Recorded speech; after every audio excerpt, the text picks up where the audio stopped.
morning, good afternoon, and good evening sa ating mga ka-baby girl dyan. And nandito na nga tayo. This is the day na mag-surgery ako sa The Icon Clinic. And I was surprised na maganda yung sa loob ng The Icon Clinic. And I surprised din kasi ang daming pasyente si Doc. Parang na-realize ko every time na pumupunta ako doon, I think 3-4 times ako pumupunta doon, laging puno yung kanyang clinic. So, sometimes pala, ang inooperahan niya is hindi lang isa, dalawa kasi yung operating room. So, pag nag-i-start siya ng isa, may preparation doon sa isa, at natapos yung isa, balik siya sa isa, ganun katindi. But anyway, tinawag ako kasi kailangan kong fill up ng mga papers na mga signature ko, yung mga allergies, something like that. Maraming mga kailangan basahin and marami akong kailangang sagutan and maraming signature anyway. And so, yung sister-in-law ko yung kasama ko since kasi operahan ako, so hindi pwedeng ako lang mag-isa kasi within 24 hours kailangan may kasama ka. And syempre, pagpaligo, so yung sister-in-law ko talaga ang nag-aasikaso sa akin, nag-aalaga sa akin or mag-aalaga sa akin after operation. Pinapunta ko siya ng Manila ng 21 kasi dumating ako ng Manila is 20. So, pinapunta ko siya ng 21 and para 22. Actually, hindi ko pa sure kung maoperahan talaga ako. Gawa nung, syempre, naka-base pa rin yun sa ating medical kung clear or hindi. So, kinakabahan din ako kasi sabi ko yung uwi ko parang 50-50 kasi pag nag-failed yung laboratory test ko, walay din, di ba? So, talagang dito pa lang sa Denmark mataas yung aking or mababa yung aking salt. So, uminom ako ng tawag dito orange juice. And actually, dahil hindi ako nagbayad ng clearance or hindi ako pinabayad ng clearance the day before yung surgery, pinatawag ako sa taas para magbayad ng 3,000 for clearance. Ibig sabihin na ready for operation or ready yung katawan ko for operation. And yan yung taga-Canada yan pala sila. Nakausap ko yan sila. And yes, ang daming pasyente ni Doc. So, grabe. Parang pagdating mo, normal na lang sa kanila yung mga yung mga ginagawa nila. May nagpapa-BBL, yung ilong. And siyempre may mga problema din sila kasi sa ilong. Kaya nila yun pinapagawa. And yun na nga, pumasok ako sa elevator, pumunta ako sa second floor kung saan nandyan yung asawa ni Doc na mayroon siyang clinic din sa taas. Sa payment na? Opo. Kas ba? Yes, ma'am.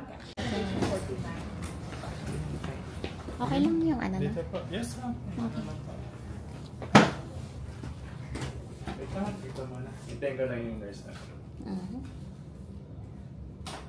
Sino ang kukuha ng isang karay naman? Ayan pa. Nursing patient, ma'am, Rose Pamisa, 43, for rhinoplasty. Morning, ma'am. I'm Morning. Miss Kyla, one of the nurses mag-assist. Ask ko lang yung whole name, ma'am. Rose Pamisa? Any allergies with food and medication po? Wala naman. Hindi naman as in pero medyo yan na. Birthday, ma'am. November 20, 1981. Sige, ma'am, i-brief kita anong gagawin. First, mag-change kayo ng slippers and then papasok tayo sa restroom. Pagkapasok sa restroom, mag-change kayo ng gown. Everything is off except underwear. So, let's say may jewelries kayo and wala na, tinanggal ko na. Body piercing, hindi siyang tanggalin. Yeah. And then may dentures kayo, ma'am. Braces. Yeah. Okay. Then after nun, ma'am, mag-wash kayo ng face using Betadine. So, use it as a regular face wash. Kung gaano kadami kayo gumamit ng face wash, ganun lang din kadami. Okay. So, make sure ma-cover nyo yung whole face and then rinse off with water. May paper towel naman to dry the face. Then, CR kayo bago lumabas. Sure. Sige, ma'am, kita tayo. Change tayo ng slippers, ma'am. Ito na lang, ma'am. Tanggalin ko ba yung socks? Ay, yung socks, ma'am, okay lang. Para hindi kayo lamigin. Ito tayo, ma'am. Ay, ma'am, kuha lang ako ng plastic dito. Dali niyo na lang yung wipes. Okay. Wala ka ng plastic, ma'am. Pero ito yung gown kung saan kayo magpapalit. And then, hair tie. Make sure paglabas, ma'am, naka-tie na kayo. Tapos turo ko lang, ma'am, ito yung ating Betadine. So, hindi naman kailangan ubusin lahat. Make sure makover lang yung face. And then, rinse off with water. Tapos paper towel to grab the face. And then, CRK, ma'am. Katok na lang ako para sa plastic. Sure. And nag-guide na nga nila pupunta sa CR para doon magpalit ng pang-operation na robe. And naisip ko na, oh my god, this is it, pansit. And of course, na-instruct ako kung paano maglinis or mag-wash ng face sa mukha. And after kong nagbihis, nag-antay ako kung nga pala ito. Kinakabahan talaga ako kasi parang alam mong may panic attack ako, pero sabi ko sarili ko, oy girl, wag ka. Pag tumaas yung dugo mo, masasayang yung pagod mo.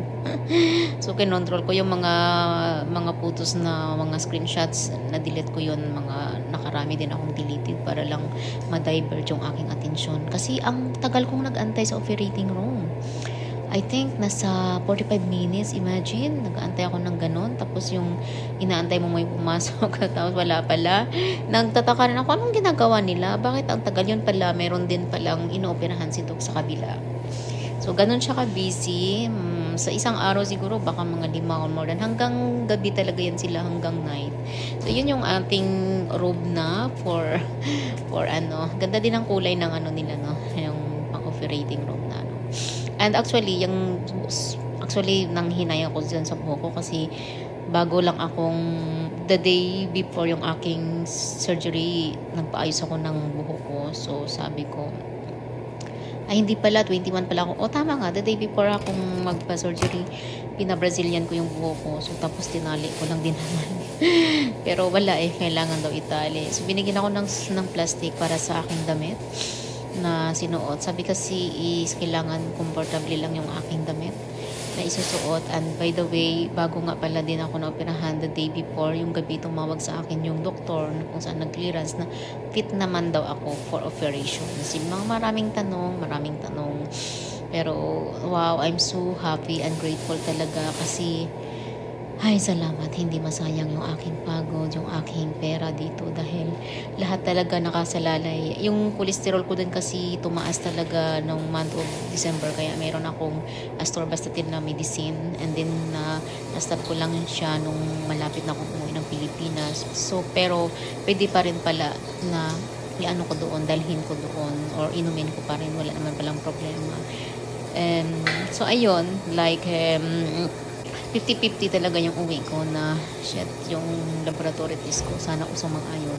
Siyempre yung mga ECG pa, yung ECG kasi is parang everyday din nagbabago pala yung heart rate mo, yung result ng ECG. So yan said na 13,000 yung aking laboratory test, parang nabayad ko lang is 5,000 something dahil may mga lab test akong nangyari dito sa Denmark na hindi naasahan din. Nagkasakit ako before ako uwi ng Pilipinas kaya na laboratory test nila uli ako. So may mga lab results doon na ginamit ko sa operation kaya nakalis ako ng more than half ng 7,000 or more than yun. And that's it guys. So it's exciting and see you for the next video.